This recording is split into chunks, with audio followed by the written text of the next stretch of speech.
Hey guys, it is Tamara. Thank you so much for coming back to my channel. Welcome back. Today we're going to be talking about the biological connection between mental illness within intergenerational trauma. So I'm going to be zoning in on communication styles and personality disorders in this particular video.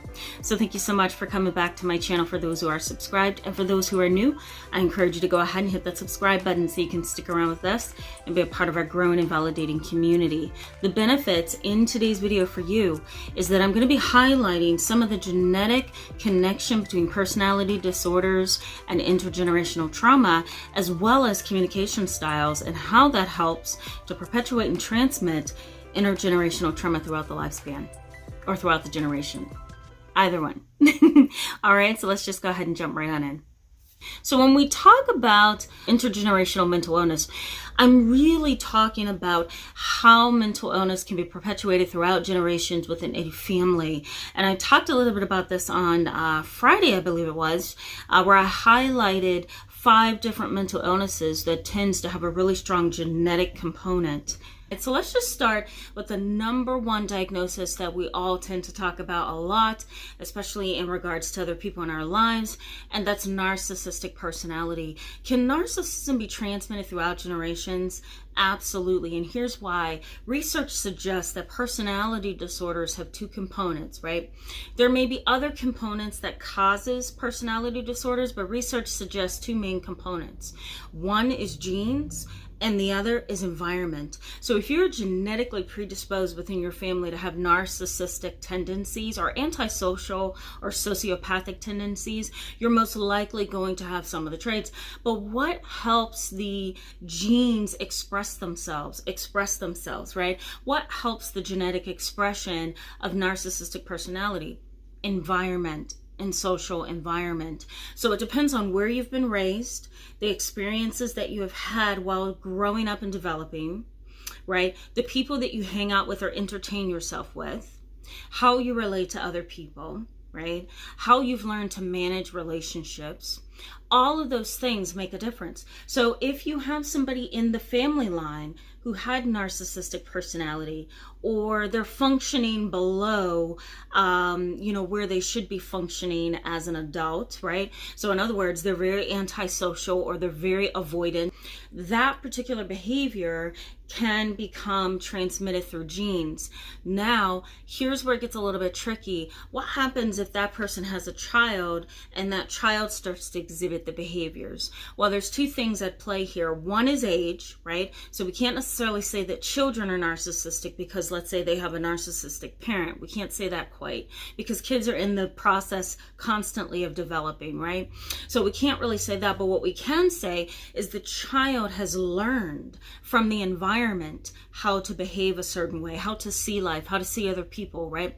How to expect things in life, how to perceive life, how to make sense out of it in their own mind. So if we have a parent that is narcissistic or sociopathic, avoidant, dependable, whatever, even borderline, if a child is living under that, they are more than likely going to pick up on how to behave and how to react to the world based on what they're learning. They're seeing the behavior, they're going to emulate it, and they're going to start exhibiting some of the same behaviors.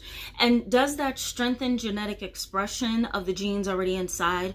Perhaps. There's no research that really says that, but there is research that suggests that there's 2 components to developing a personality disorder, which again is genes and environment and your experiences in life in that environment. So those make a huge difference. That's why it's really important for children to be growing up under healthy parents, because if not, their genetic expression may be negative, and you may begin to see some of those negative genes within their bloodstream, right? Some of those negative genes be expressed because of the behaviors that they've learned from their parents, right, or their guardians. Okay, so that's one way to look at that. So that's the connection between personality disorders and personality disorders and intergenerational mental health or behavior.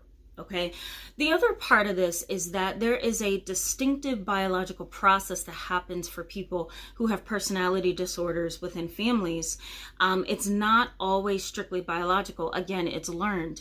But if you have a sociopathic parent, you're most likely going to have those sociopathic traits as well. Now, it just depends on what your environment is that really helps us determine how you're going to be. You may be a sociopath in the sense that, you're quick-witted and you know what people want and you're good at manipulating, right? You may be, a businessman who knows how to get what he wants, but that doesn't mean you're going to be a murderer. But then there are other situations where family members, there's a child that grows up under a sociopathic parent and becomes a psychopath, where they murder and they rape and they engage in very violent crimes. And I talk about that right up here in this video if you're interested to go back and see that. But again, there's a very distinctive biological process that happens for people in families or throughout generations who have genes for serious personality disorders. Now, if we're talking about personality disorders, we also need to talk about communication, because communication can be intergenerational as well.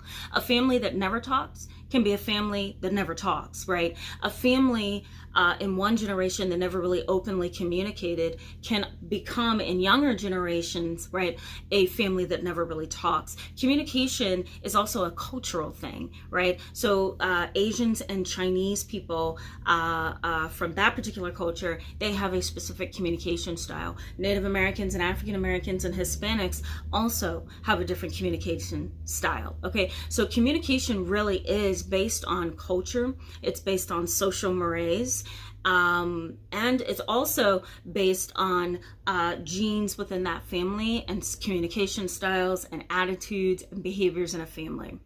So communication is really kind of convoluted. It's wrapped up in all of that stuff. But let me go through communication patterns that tends to impact families, and it can do so throughout generations, because again, it's not only genetic and biological, but it's cultural and it's also personal, because if you have a parent who openly communicates with you as you're developing throughout your life, then you're most likely going to be one who openly communicates. If you have a father who's a sociopath, right, who doesn't want to talk to you and is very avoidant and just kind of cold and callous and putting you off, you're probably going to develop those behaviors as well. You can also learn to communicate a certain way, so it doesn't have to necessarily be built in or genetic or cultural, right? It could also just be, I've learned this behavior because my parent exhibited this same kind of behavior. So the number one communication style that I want you to keep in mind is known as passive aggressive. And that's the communication style where, you're very passive in how you're being aggressive. Instead of saying what you want or doing what you want to do, you do it in a very sneaky, sly way. People who are passive aggressive do things like poison others through their food or their drinks, right? They slam doors. They go tell the boss about you. They go run behind your back and spread rumors, right? They do things like key up your car and then they're nice to you the next day. So passive aggressive individuals are very cunning sometimes, and they're sneaky and manipulative. And so if you have a parent that's like this, or a grandparent, and you're under them growing up, what's going to happen? It's going to get transmitted onto you, that same kind of way of behaving. And you're not going to be able to see where it's wrong because it's normal in your family. The same happens with passive communication, where you don't say anything and everybody is shh, shh, hush, hush within the family, right? Nobody says anything out loud. That's a taboo. Don't ever bring that up. Dad will never forgive us, right? That kind of passive disposition or communication style can also get transmitted through generations. Another way to look at this is assertive communication. If you have a healthy communication style that is being exhibited and taught to you through the environment or the social environment, then you're less likely to be passive. You're less likely to be passive aggressive. You're more likely to openly communicate and be assertive.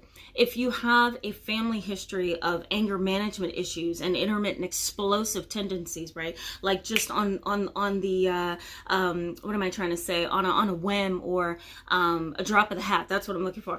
The drop of the hat, right? On just a split second kind of reaction to anger and reactions to things. If you have that throughout generations in your family, it becomes almost like a norm of the family, and it gets passed on to other generations, and it becomes intergenerational behavior. So intergenerational mental health, behavior, personality disorders, right, character traits, and even trauma, it all has an impact on who you are today.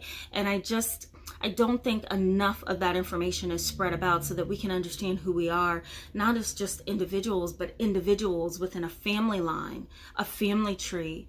It really does impact us in ways that we're not really aware of. Let me know how you feel about this topic, guys. Do you feel that in certain ways you've learned how to live and survive and communicate and behave in your family, and has that impacted your life and your relationships outside of your family? Because for a lot of people it does.